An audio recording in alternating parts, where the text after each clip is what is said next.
오늘이 사도신경 강의 5번째인데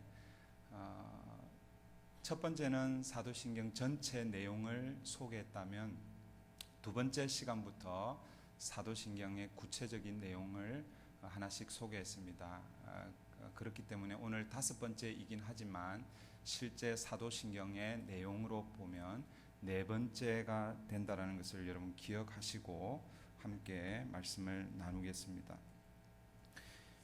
오늘 사도신경의 4번째 신앙 고백은 예수님의 고난과 죽음에 관한 것입니다. 제목이 길기 때문에 그냥 예수님의 죽음이라고 그렇게 주보에 광고가 났지만 예수님의 죽음에는 예수님의 고난이 함께 포함이 된다라는 것을 이해하시면 좋겠습니다. 여러분, 4번째 우리가 함께 신앙 고백하는 신앙 고백의 내용이 무엇입니까? 바로 기억하기가 쉽지는 않겠죠. 제가 말씀드릴게요.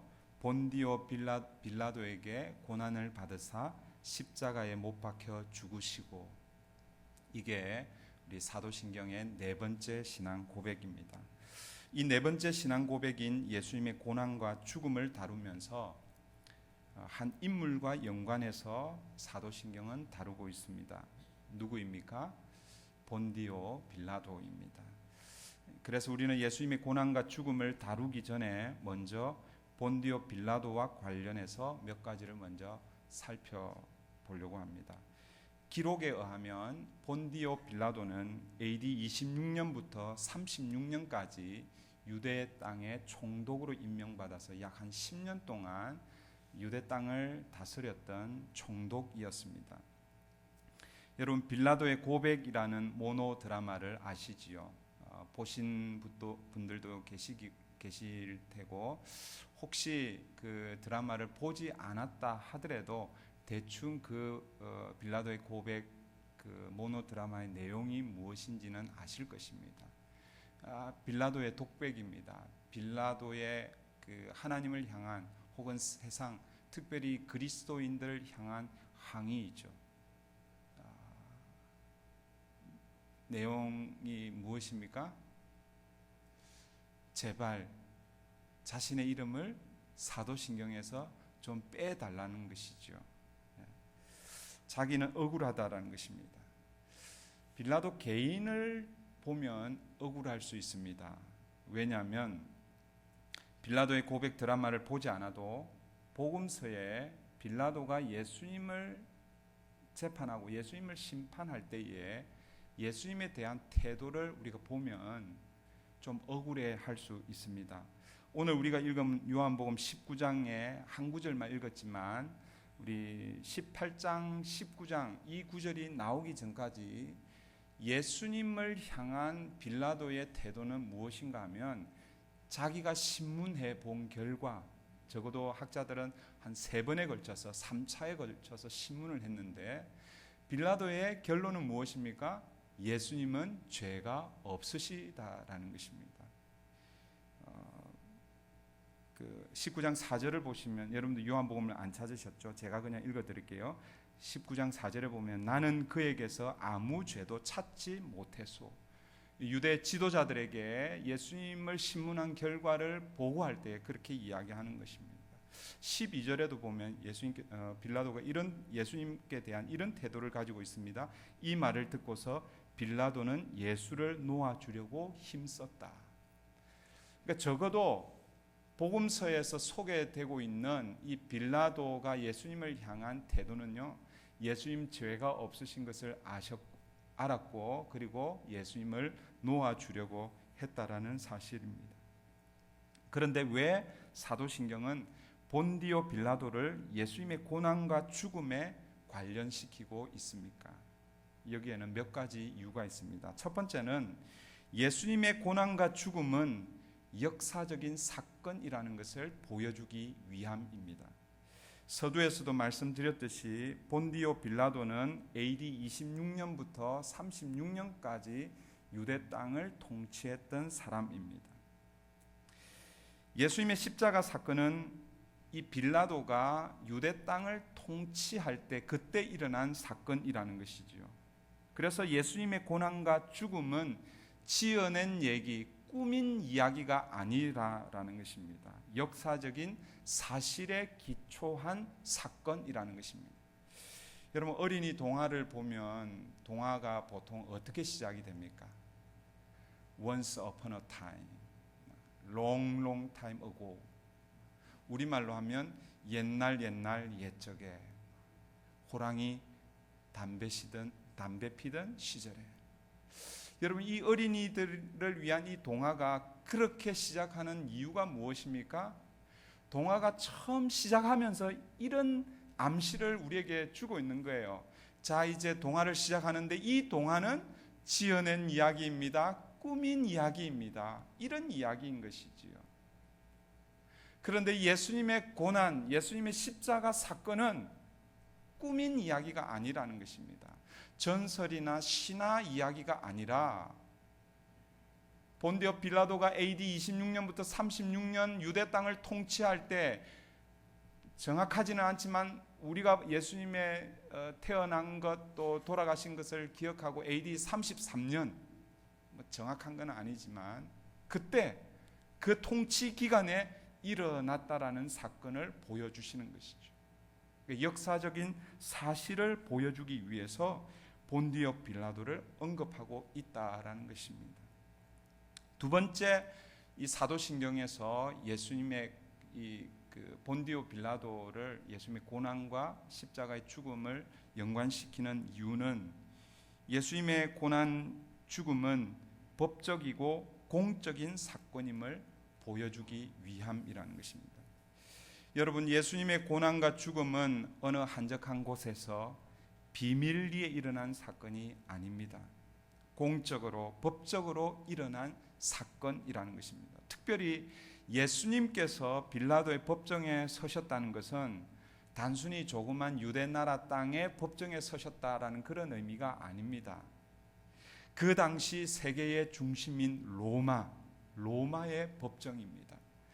비록 빌라도가 총독으로 그 법정에 서 있지만 빌라도는 누구의 임명을 받은 사람입니까? 로마 황제로부터 임명을 받은 사람입니다. 그래서 유대 땅 조그만한 나라 그 지역의 법정에 서 있지만, 빌라도가 서 있지만 사실은 그 재판 장소는 세계의 중심이었던 로마였고, 로마를 통치했던 황제 앞에 서서 예수님께서 재판을 받으셨다라는 것입니다. 법적인 그리고 공적인 사건임을 우리에게 보여주고 있다라는 것이죠. 세 번째, 본디오 빌라도라는 이 이름이 사도신경에 기록이 된 것은 빌라도 개인의 이름으로 기록되었다기보다는 예수님을 대적하고 거역한 모든 사람을 대표하여 기록되었다라고 그렇게 이해하는 것이 좋습니다. 여러분, 예수님이 세상에 오셨을 때에 세상이 예수님을 거부했습니다. 요한복음 1장 10절 11절은 이렇게 우리에게 말씀합니다. 그는 세상에 계셨다. 세상이 그로 말미암아 생겨났는데도 세상은 그를 알아보지 못하였다. 그가 자기 땅에 오셨으나 그의 백성은 그를 맞아들이지 않았다. 세상이 예수님을 영접하지 않으셨다라고 그렇게 말씀하십니다. 세상이 예수님을 영접하지 않은 그것을 공식적으로 확인하고 선언한 그 사건이 무엇인가? 그게 바로 빌라도의 재판이고, 로마의 등을 입고 황제의 임명을 받은 이 빌라도가 뭐예요? 그 빌라도의 법정에서 예수님을 거절하는 것입니다. 예수님을 거부하는 것입니다. 그런 의미에서 빌라도는 하나님을 거역한 세상의 대표자가 바로 빌라도라는 것입니다. 그래서 사실은요, 이 본디오 빌라도 대신에 사실은 예수님을 거부하고 거절한 사람들의 이름이 그 안에 다 들어가야 되는 것입니다. 그런데 사도신경 그 안에 예수님을 거부하고 거절한 사람들의 이름을 다 넣을 수가 없잖아요. 그러니까 공식적으로 법적으로 예수님을 거부한, 그래서 대표되는 사람 한 사람 이름이 들어간 거예요. 그래서 이제 우리가 사도신경을 고백할 때는, 그전에는 빌라도, 본디오 빌라도 그놈이, 죄송합니다, 그놈이라고 해서, 그 사람이 예수님을 고난받게 하시고 십자가에 못 박게 하신 것이 아니라 온 세상, 온 인류 모두가 예수님을 고난 가운데, 십자가 가운데 몰아넣었구나. 거기에는 누구도 포함되는 거예요? 거기는 저와 여러분이 다 포함이 되는 거예요. 그래서 이번 주부터 여러분 사도신경을 고백할 때에 본디오 빌라도에게 고난을 받으시고 십자가에 못 박혀 죽으시고, 그 부분에서 예수님의 고난과 예수님의 죽으심은 나와 전혀 상관이 없는 것이 아니라 나 때문에, 본디오 빌라도 때문에 고난 받으시고 십자가에 죽으신 것이 아니라 누구 때문에요? 나 때문에 예수님께서 고난 받으시고 십자가에 죽으셨구나. 그렇게 고백하셔야 하는 것입니다. 이게 예수님의 이 죽음과 고난과 죽음, 그 사건에 빌라도라는 이름이 연관되어 있는 이유입니다. 이제 예수님의 고난과 십자가의 죽으심에 대해서 좀 살펴보려고 합니다. 두 번째 읽은 본문의 말씀을 중심으로 예수님의 고난과 죽음에 대해서 살펴보려고 합니다. 베드로전서 2장 22절, 25절을 이제 펴시고 같이 말씀을 하나하나 함께 살펴보려고 합니다. 예수님의 고난, 예수님의 죽으심은 우리에게 어떤 의미가 있는가? 첫 번째, 예수님의 고난과 죽음은 자신의 죄와는 상관없는 고난이었고 죽음이었다라는 것입니다. 그러니까 다르게 표현하면 예수님은 예수님의 죄 때문에 고난 받으시고 죽으신 게 아니라는 것입니다. 사실 예수님은 죄 자체가 없으신 분이시잖아요. 22절을 우리 같이 한번 읽어볼까요? 22절입니다. 다 같이 읽습니다. 시작. 그는 죄를 지으신 일이 없고 그의 입에서는 아무런 거짓도 찾아볼 수 없었습니다. 22절이 강조하는 것은 무엇입니까? 빌라도에게 고난을 받으시고 십자가에 달리신 주님께서는 아무런 죄가 없으셨는데도 그렇게 하셨다라는 거예요. 그러니까 예수님의 고난과 죽으심은 자신의 죄와는 전혀 관계없는 사건이라는 거예요. 여러분, 예수님이 죄가 없으신 것이 왜 중요합니까? 하나님께서 이스라엘 백성들에게 하나님께 나아올 수 있는 길을, 이 구약 성경의 이야기입니다. 이스라엘 백성들이 하나님께 나아올 수 있는 길을 열어주신 길이 있죠. 그러니까 이스라엘 백성들, 물론 이스라엘 백성뿐만 아니라 인류가 죄 가운데 거했을 때에 더 이상 인류는 죄 때문에 하나님께 나아갈 수 없었습니다. 그런데 하나님께서는 아브라함을 부르시고 그 아브라함, 이삭, 야곱을 통해서 민족을 이루고 그 이스라엘 민족을 특별히 세우셔서 하나님께서 앞으로 하나님의 구원 역사를 펼쳐 가실 것을 구약에서 계속해서 그림으로 보여주셨습니다. 그 그림 한 장면이 무엇이냐면 이스라엘 백성들이 어떻게 하나님께 나아갈 수 있는가?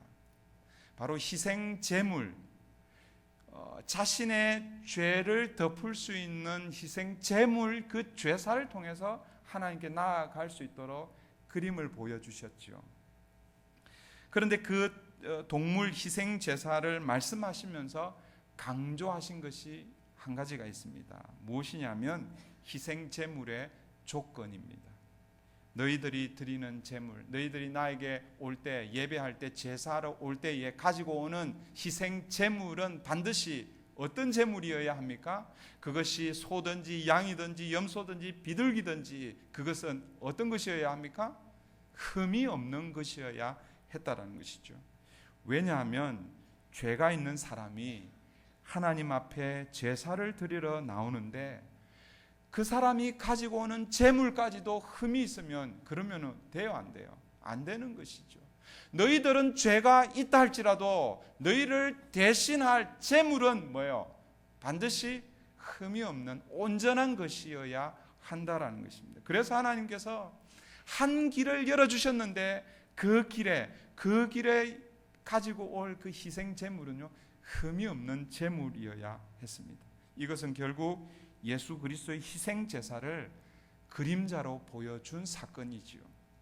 예수님께서 십자가에 달려 돌아가실 때에 그분은 죄 없이 돌아가시는 그 그림을 보여주신 것입니다.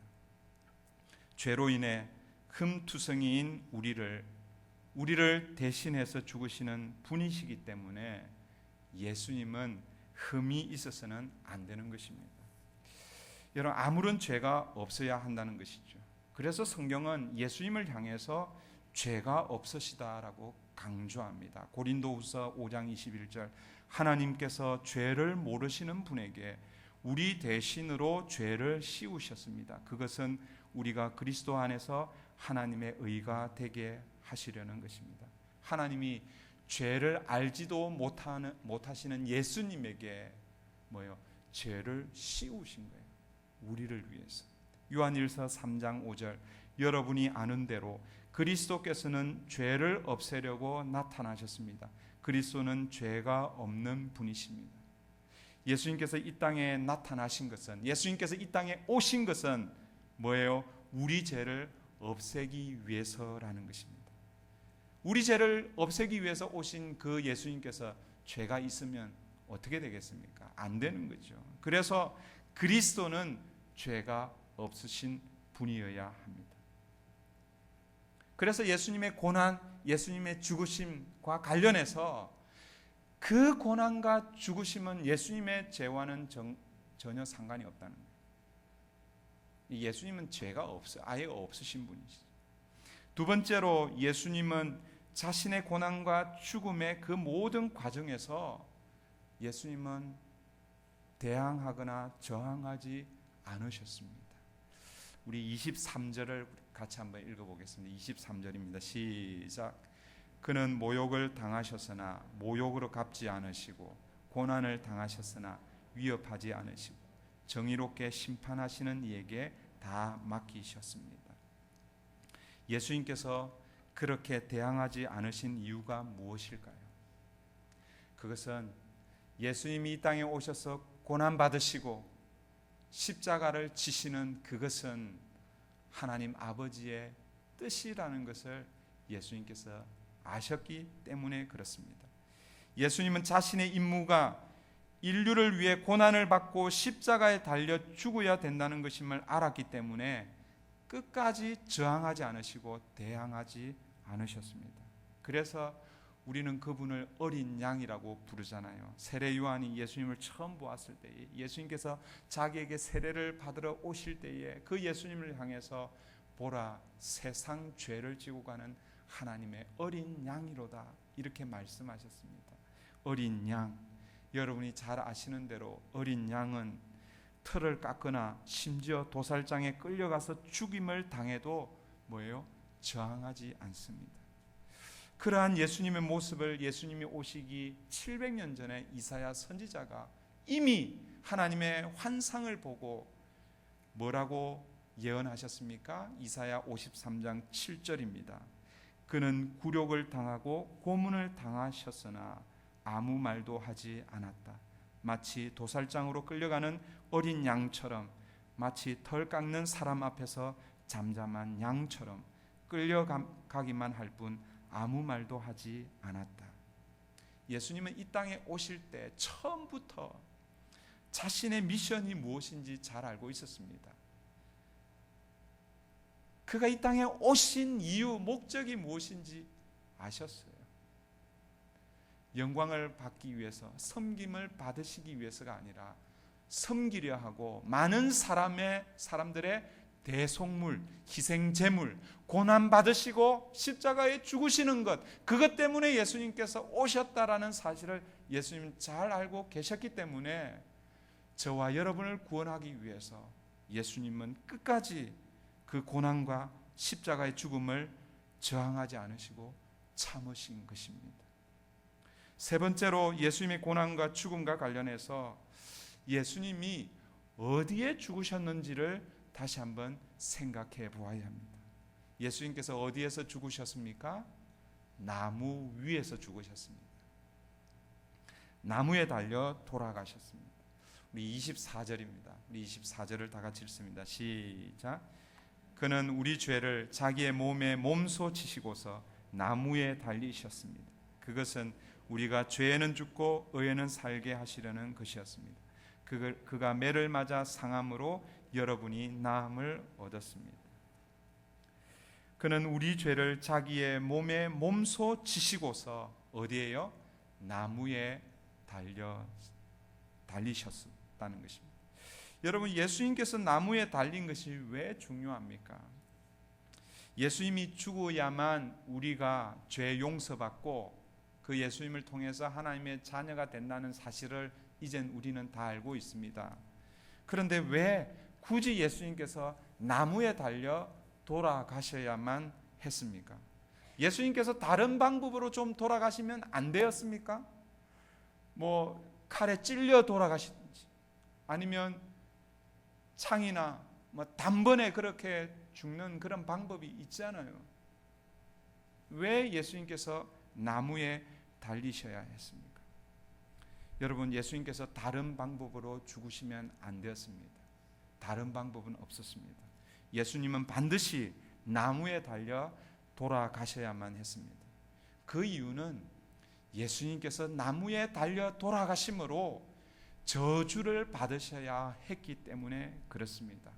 저주를 받으셔야 했기 때문인데, 그것도 누구의 저주냐면요, 아이러니하게도 하나님의 저주를 받으셔야 했기 때문에 그렇습니다. 갈라디아서 3장 13절, 그리스도께서 우리를 위하여 저주를 받은 사람이 되심으로써 우리를 율법의 저주에서 속량해 주셨습니다. 기록된 바 나무에 달린 자는 모두 저주를 받은 자이다 하였기 때문입니다. 사도 바울은 신명기 21장 23절의 말씀을 인용하면서 예수님께서 나무에 달려 돌아가신 이유를 이렇게 설명하고 있습니다. 율법의 저주 아래 있는 우리를 구원하기 위해서 친히 나무에 달려 우리의 저주를 받으셨다. 여러분, 원래는 누가 저주를 받아야 합니까? 하나님의 저주를 누가 받아야 합니까? 우리가 받아야 하는 것이지요. 인류가 받아야 하는 것이지요. 세상이 받아야 하는 것이지요. 왜요? 인류가 사람이 하나님 앞에서 범죄했기 때문에 그 범죄의 대가로 하나님의 진노, 하나님의 저주를 사람이 받아야 했는데, 그런데 예수님께서 사람이 받아야 할 그 저주, 저와 여러분이 받아야 할 그 저주를 예수님께서 나무에 달리심으로 우리를 대신해서 받으셨다라고 그렇게 말씀하고 계신 것입니다. 그래서 예수님의 죽음은 그냥 단순한 죽음이면 안 되는 것입니다. 반드시 저주받은 죽음이어야 했고, 그 당시 저주받은 죽음은 나무에 달려 죽는 것이었습니다. 그런데 마침 로마가 범죄인들, 이 죄인들을 처형하는 그 처형, 가장 잔혹한 처형의 한 형태가 어떤 처형이었습니까? 십자가 처형인 것입니다. 그게 어떻게 그렇게 딱 맞아 들어갔는지 예수님이 그렇게 해서 십자가에 달려 돌아가신 것입니다. 여러분, 왜 예수님께서 나무에 달려 저주를 받으시면서 그렇게 돌아가셔야 했습니까? 그것은 하나님의 성품 때문에 그렇습니다. 다른 이유가 아닙니다. 하나님의 성품 때문에 그렇습니다. 여러분, 하나님에게 여러 성품이 있는 거 잘 아시지요? 하나님의 속성이라고 그렇게 얘기하고, 제가 한번 말씀을 드렸잖아요. 하나님의 속성은 우리와 함께 나누는 공유적인 속성이 있고, 우리와 절대 나눌 수 없는, 공유할 수 없는 비공유적인 속성이 있다, 이렇게 말씀드렸습니다. 그러나 여러 하나님의 속성이 있는데 그 중에 가장 대표적인 속성이 있습니다. 가장 대표적이면서도 서로 긴장 관계에 있는 두 속성이 있습니다. 그게 뭐예요? 하나님의 사랑과 하나님의 공의입니다. 공의. 그게 하나님의 가장 대표적인 속성인데, 이 하나님의 두 성품 때문에 뭐예요? 우리 예수님께서 십자가, 그것도 저주를 상징하는 십자가에 달려 돌아가셔야만 하셨습니다. 하나님께서 우리 인간에게 하나님의 무한한 사랑을 보이기를 원하신다면, 동시에 하나님은 하나님의 공의의 성품도 보이셔야만 했습니다. 쉽게 설명을 드리면, 우리 인간이 죄인이잖아요. 그런데 하나님은 하나님의 사랑의 성품 때문에 죄인이지만 우리 모두를 다 어떻게 하기를 원하시는 거예요? 구원하기를 원하시는 거예요. 어떤 성품 때문에요? 하나님의 사랑의 성품 때문에요. 그런데 하나님은 하나님의 사랑의 성품만 있는 것이 아니라 또 어떤 성품이 있는 거예요? 하나님의 공의의 성품이 있는 것입니다. 그러니까 하나님의 사랑의 성품을 실현하기 위해서는 반드시 하나님의 공의도 함께 실현해야 한다라는 것입니다. 동시에 보여주셔야 한다는 것이죠.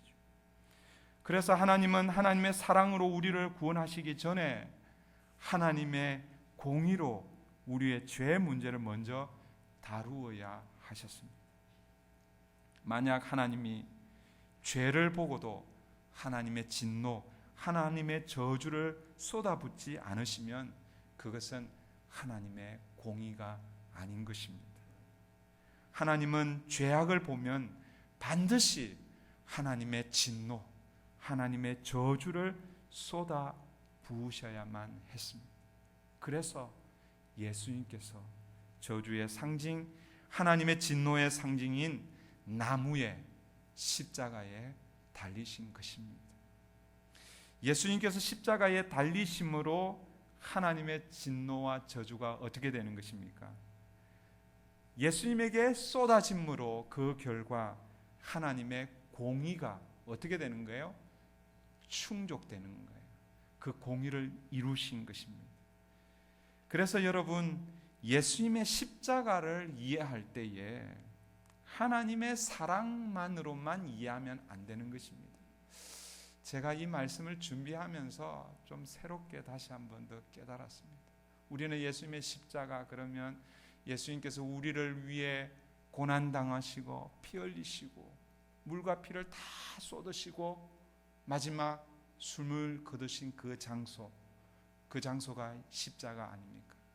그 하나님의 그 크신 사랑, 십자가 그러면 그 예수 그리스도를 통한 하나님의 사랑, 그걸 우리가 다 생각하잖아요. 그죠? 틀린 게 아닙니다. 맞습니다. 그러나 여러분, 십자가는 이중의 의미가 있다라는 것을 여러분 꼭 기억하셔야 합니다. 우리 편에서 보면 그 십자가는 하나님의 사랑을 보여주신 하나님의 사랑의 결정판이었지만, 그러나 예수님 편에서 보면, 예수님께로부터 보면 그 십자가는 하나님의 진노가, 하나님의 저주가 쏟아 부어진 장소, 하나님의 공의가 실현된 장소라는 것입니다. 그래서 십자가 위에서는 하나님의 사랑과 하나님의 공의가 함께 나타나는 것입니다. 그래서 사도 바울이 로마서 1장 17절에 이렇게 말씀합니다. 복음에는 하나님의 의가 나타나서 믿음으로 믿음에 이르게 하나니. 우리가 사용하고 있는 새 번역에는 이렇게 번역하고 있습니다. 하나님의 의가 복음 속에 나타납니다. 사실 제가요, 솔직히 이 말씀을, 이 로마서 1장 16절 17절은 사도 바울이 복음을 설명하면서 복음을 정의 내리는 그런 귀한 말씀입니다. 복음에 하나님의 의가 나타났다. 복음 속에는 하나님의 의가 복음 속에 나타났습니다. 이렇게 이야기할 때 사실은 그게 어떤 의미인지 솔직히 제가 어제 그리고 오늘 오후에 깨달았습니다. 제가 오늘 말씀 설교를 준비하면서 이게 어떤 의미인지, 어떻게 복음 안에 하나님의 의가 나타나는가, 그걸 솔직히 말씀드려서 이번에 깨달았어요. 그 전에 로마서를 강해하면서 그거 잘 모르고 그냥 두리뭉실하게 복음에는 하나님의 의가 나타납니다 이렇게 얘기했어요. 그때는 그전에는 제가 어떻게 이해했냐면 이렇게 이해했습니다. 복음은 무엇입니까? 복음은 예수 그리스도잖아요. 그죠? 복음, 예수 그리스도. 이 예수 그리스도께서 우리를 위해서 하신 일이 바로 복음의 내용입니다. 그게 뭐예요? 십자가에 죽으시고 부활하신 그 사건이죠. 근데 우리가 십자가에 죽으신 그 사건에 비추어 보면 복음의 핵심이 십자가 이 사건은 하나님의 사랑이 극적으로 표현된 그 자리, 그렇게 사실은 이해를 했다라는 것입니다. 그런데 여러분, 그 십자가 복음에 하나님의 사랑만 있는 것이 아니라 하나님의 의가 나타나는 것입니다. 하나님의 공의가 함께 나타나는 것입니다. 그래서 그 십자가에 달리신 예수님을 그리스도요, 주요, 주, 메시아요, 그리고 주인으로 고백하기만 하면 하나님은 하나님의 의를, 그 십자가에 나타난 그 하나님의 의를 우리에게 나타내 주시는 것입니다. 우리에게 전가시켜 주시는 것입니다. 그래서 예수님은 그 당시 하나님의 저주의 상징인 나무에 십자가에 달려 돌아가신 것입니다. 마지막으로 예수님의 고난과 십자가는 우리에게 어떤 의미가 있는가?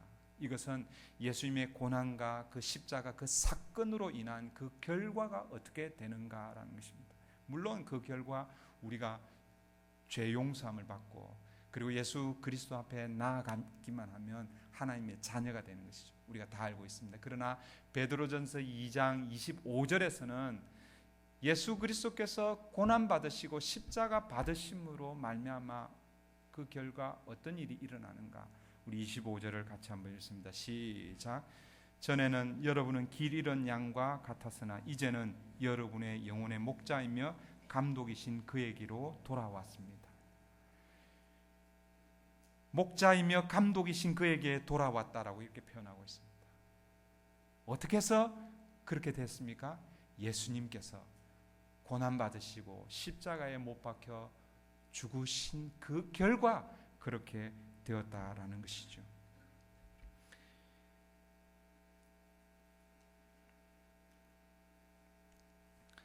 예수님께서 살아계셨을 때에 종종 이스라엘을 향해서 이런 표현을 하셨습니다. 너희들 보시면 긍휼히 불쌍히 여기시고 긍휼히 보시면서 뭐라고 말씀하셨어요? 길 잃은 양, 목자 없는 양이라고 이렇게 표현하셨습니다. 그렇습니다. 예수님이 고난 받으시고 십자가에 달리시기 전까지는 세상은, 이 세상에 있는 모든 인류들은 다 뭐예요? 길 잃은 양이었고 목자 없이 유리하는 양들이었습니다. 그런데 예수님께서 친히 고난 받으시고 십자가에 달리심으로 이제 우리는 뭐예요? 참 목자가 우리에게 생긴 거예요. 그래서 그 주님을 우리의 주로, 우리의 메시아로 고백하면 그분이 우리의 뭐가 되신다는 거예요?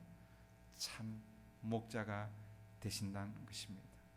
여러분, 예수님께서 우리의 목자가 되셨다라는 것을 그냥 아이디어한 이상적인 그냥 예수님이 선한 목자가 되셨구나 이렇게 생각하면 안 됩니다.